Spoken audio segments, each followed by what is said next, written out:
Hey everyone, welcome back for another deep dive. Today we're zeroing in on the console wars, especially for all of you gaming fanatics in the UK. Always an exciting topic. Right, we're talking Xbox Series XS versus the PlayStation 5, and of course the Nintendo Switch. We've got some fascinating numbers coming out of the UK courtesy of gamesindustry.biz, and a really interesting perspective from a Wall Street Journal video that uses global data from Aldora Intelligence.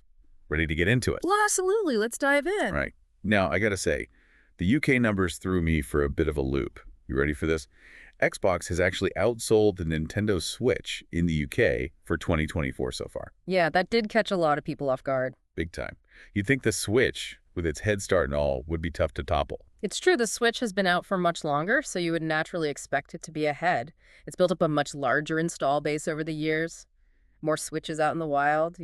Makes sense. Yeah. So what do you think is behind this Xbox surge?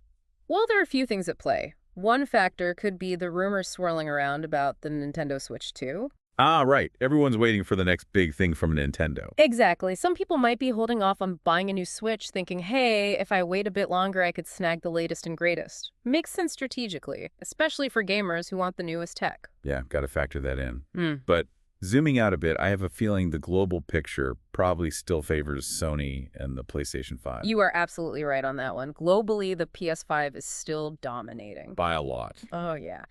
The Wall Street Journal video cites some eye-opening figures from Aldora Intelligence. They're estimating that around 28.3 million Xbox Series X and S consoles have been sold globally, which isn't bad at all. But the PS5, hold on to your hats, they're estimating a whopping 61.7 million PS5s sold. Whoa. Okay, that's a pretty significant difference, though. Should we throw in the disclaimer that these are third-party estimates? Absolutely. We're still waiting on those official numbers from Microsoft themselves. They've been keeping them under wraps. Playing it close to the chest.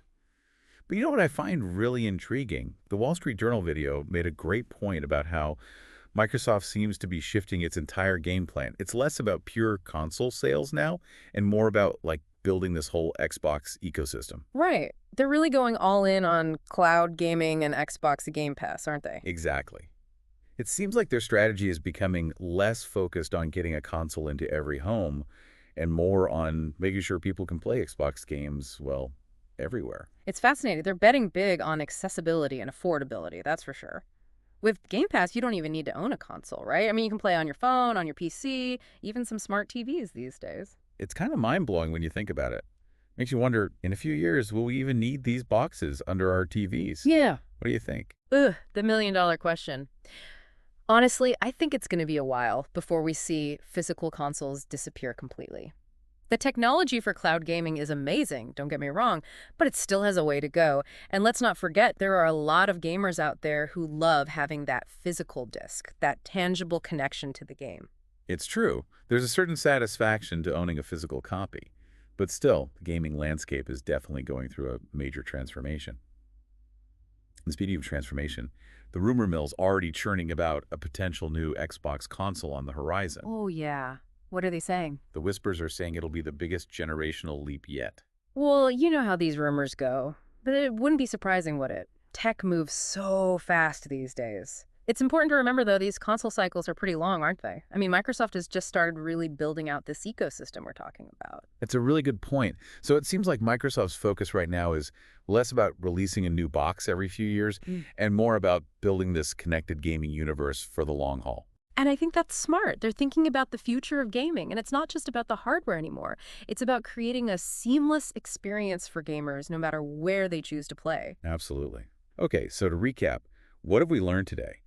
Xbox is making some serious waves in the UK, actually overtaking the Switch for a spell, which is huge. Globally, PlayStation is still the console to beat.